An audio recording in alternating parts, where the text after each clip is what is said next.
They say the holidays are about family, love, and togetherness.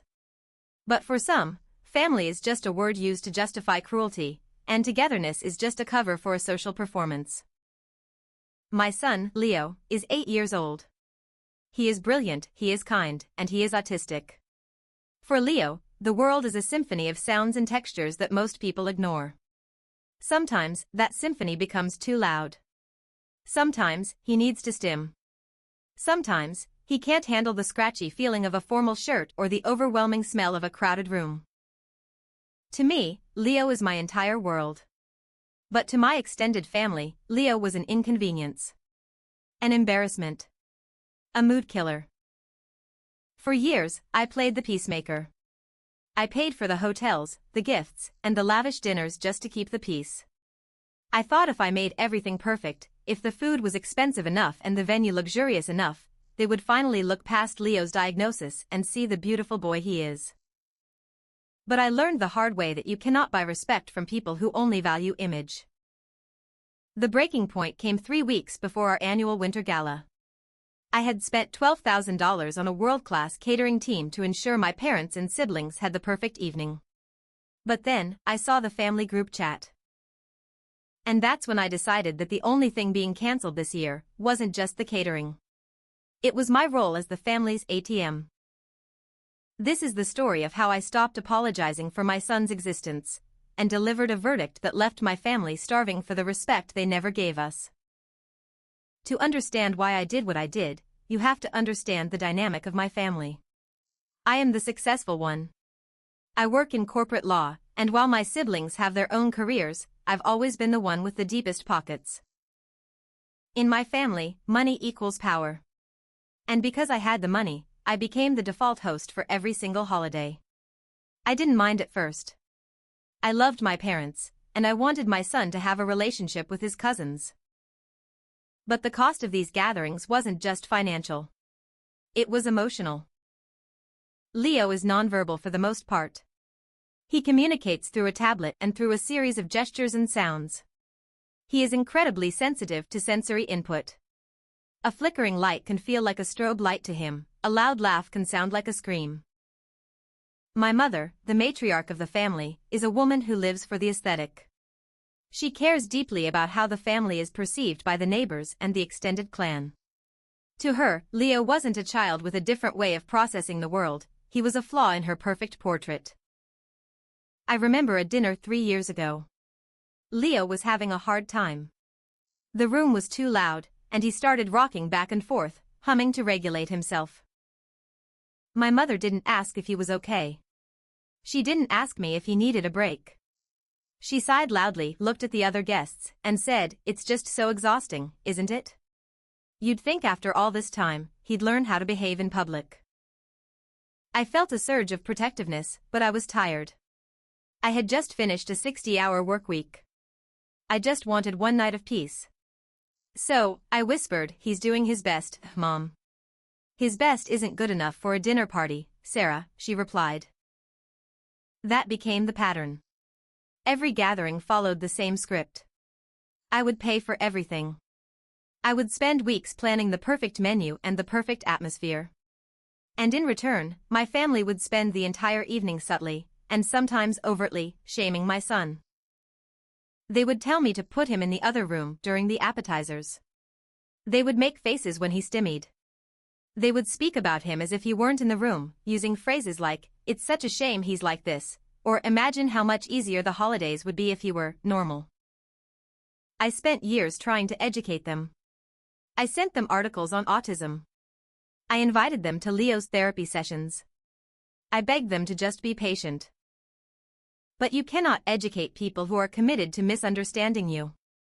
They didn't want to understand Leo, they wanted Leo to disappear so they could enjoy their expensive wine and their social standing. This year, I wanted to do something truly special. My parents were celebrating their 40th anniversary, and I wanted to go all out.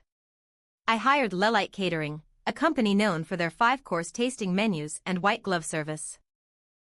$12,000. That was the price for the food, the staff, the rentals, and the wine pairings. It was an absurd amount of money, I know. But in my heart, I thought, maybe this is the one. Maybe if the event was prestigious enough, if the atmosphere was sophisticated enough, my family would rise to the occasion. I thought that by providing a luxury experience, I could create a space where everyone felt happy and generous. I spent months coordinating with the chef. I made sure there were Leo-friendly options, foods with the right textures, and no strong smells that might trigger him. I spent thousands more on soundproofing some areas of the house and creating a quiet zone for Leo to retreat to if he got overwhelmed. I was pouring my soul into this event. I wanted my son to feel included, and I wanted my family to finally see that Leo's presence didn't ruin anything, it just added a different rhythm to the room. For a while, everything seemed fine. My siblings were texting me, asking about the menu. My mother was calling me, talking about what she was going to wear. They were all so excited. But the excitement wasn't for the anniversary. It wasn't for the family. It was for the luxury. They weren't excited to spend time with Leo, they were excited to spend time at a $12,000 party. The cracks started to show a week before the event. I had accidentally been added to a separate group chat, one that didn't include me. My sister, Chloe, had added me by mistake while trying to add my cousin. By the time I realized I was in the wrong chat, I had already read the last 20 messages. The conversation was about the dinner. I just hope Leo doesn't have one of his episodes, my sister wrote. It really ruined the vibe last year. I can't enjoy my meal when there's screaming in the background. My brother replied, I know. It's like we have to walk on eggshells. Sarah is so sensitive about it, but let's be honest, he ruins every holiday dinner. It's a shame the food is so good, but the atmosphere is always stressed because of him. Then came the message from my mother. I've already told Sarah we should just leave him with a sitter for the main course. It would be so much more elegant. I just want one night where I don't have to apologize to the guests for his behavior. Honestly, the child is a void in the room. He sucks the joy out of everything. I sat in my office, the blue light of the phone reflecting in my eyes. I didn't cry. I didn't scream. I felt a coldness settle over me that I had never experienced before. For years, I had been the reliable one. I had been the one to absorb the insults, to pay the bills, and to beg for a shred of kindness for my son. I had believed that if I just gave more money, more effort, more patience, they would eventually love Leo. But as I read those messages, I realized the truth. They didn't just dislike Leo's behavior. They disliked him. They viewed my son, a beautiful, innocent boy who just experienced the world differently, as a void. They weren't just criticizing a child, they were attacking my heart. And they were doing it while planning to feast on a $12,000 meal that I had paid for. I didn't reply to the chat. I didn't announce my anger. I didn't send a long, emotional paragraph about how hurt I was. I knew my family. If I fought with them now, they would play the victim. They would tell me I was overreacting. They would apologize just enough to keep the party happening, and then they would go right back to whispering behind my back the moment the first course was served. I didn't want an apology. I wanted a lesson. The next morning, I called Lelite Catering. Hello, this is Sarah Sterling, I said, my voice steady and professional. I need to make a significant change to my order for the anniversary dinner. The coordinator was surprised. Of course, Mrs. Sterling. Would you like to change the menu? No, I replied. I want to cancel the entire catering service. All of it. The food, the staff, the rentals. Everything. There was a long silence on the other end. Everything? But the event is in 2 weeks. According to the contract, you'll lose the full deposit, all $12,000. I am aware, I said. I don't want a refund. I just want the service cancelled. Please send me a confirmation email that no staff or food will be arriving at my residence on the date of the event. I hung up the phone and felt a weight lift off my shoulders. $12,000. To some, that's a fortune. To me, it was the price of my freedom. It was the cost of buying back my dignity and protecting my son's peace. For the next 2 weeks, I played the part. I continued to act as the perfect host. I told my mother that the menu was confirmed and spectacular. I told my siblings that I couldn't wait to see them. I even helped my mother pick out her dress.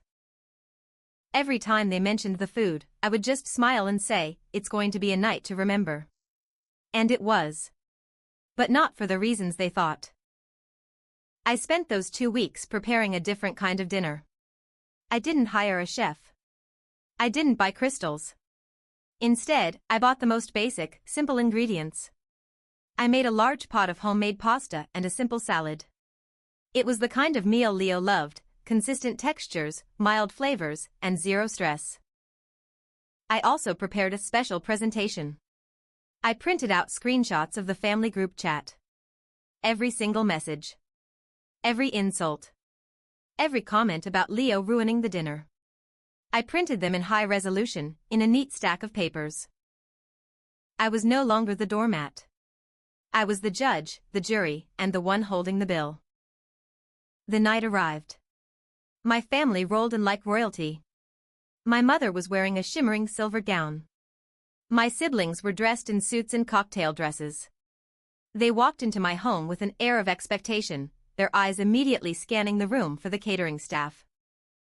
"Where is everyone?" my sister asked, looking around. "I don't see any servers." "Is the food late?" "Everything is on schedule," I said, greeting them with a calm smile. "Why don't you all head into the dining room? I've set everything up." They flocked to the table. They saw the beautiful decorations, the candles, and the music. But as they looked closer, they noticed something. There were no appetizers. No champagne towers. No white glove waiters. Just a few large bowls of pasta and a bowl of salad in the center of the table. The silence that fell over the room was absolute. "Sarah." My mother started, her voice trembling with confusion. "Where is the catering? Where is the tasting menu? Where is the lobster?" I walked to the head of the table and sat down. Leo was sitting next to me, happily eating his pasta, completely unaware of the tension. He was humming a little tune, rocking gently in his chair. He looked peaceful. He looked happy. "There is no catering, Mom," I said.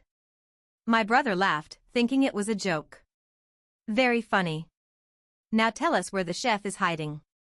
"I'm not joking," I replied. "I canceled the $12,000 catering 2 weeks ago."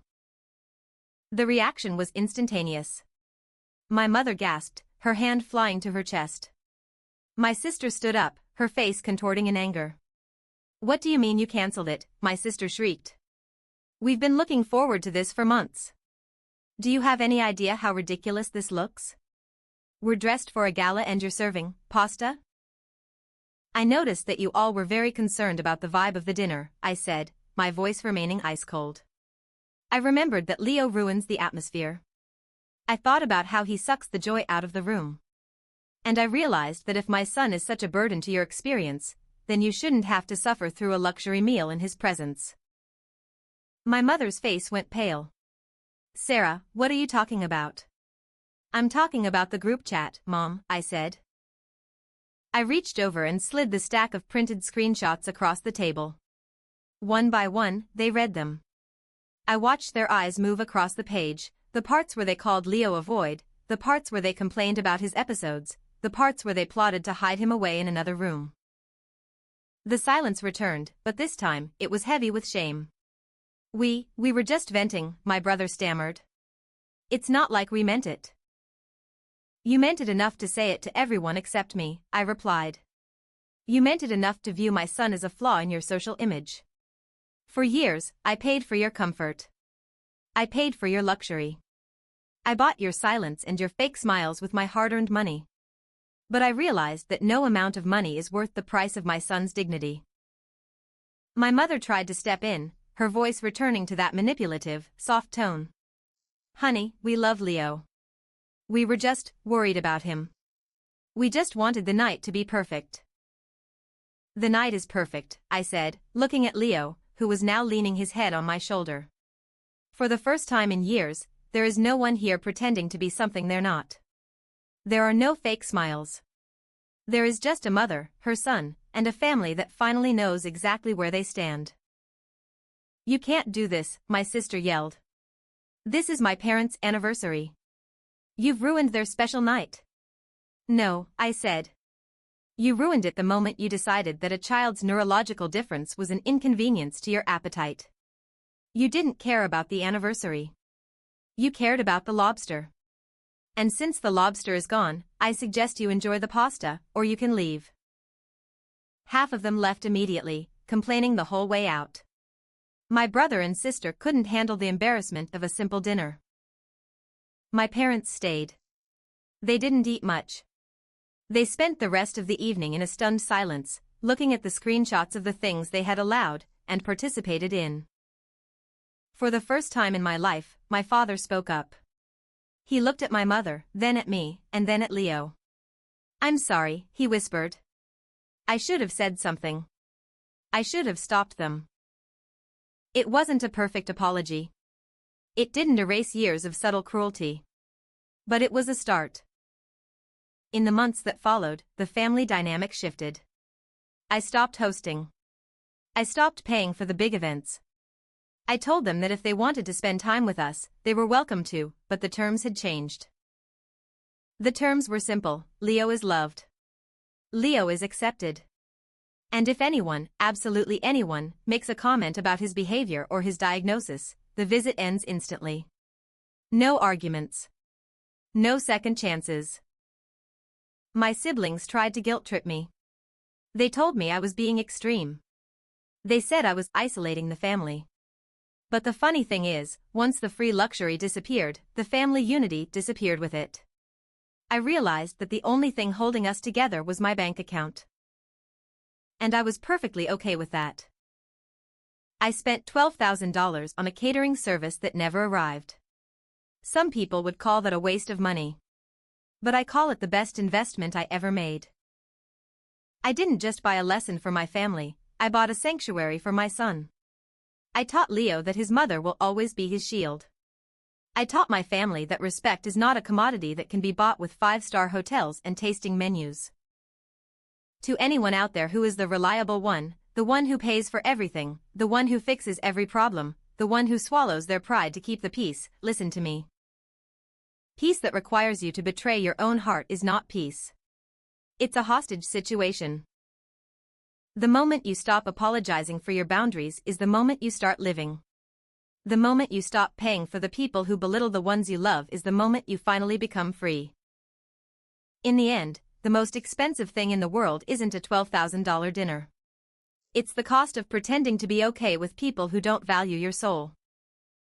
If you've ever had to stand up for a child, a partner, or yourself against the people who were supposed to love you, know that you are not alone. Your boundaries are not a weapon, they are a fence that protects your peace. The verdict is simple: loyalty is earned through kindness, not bought through luxury.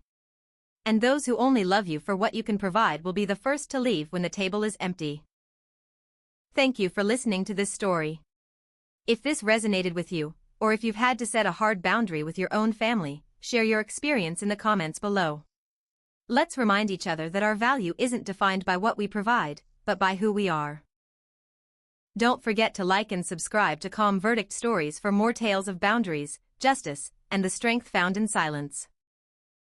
Until next time, keep your peace and trust your truth.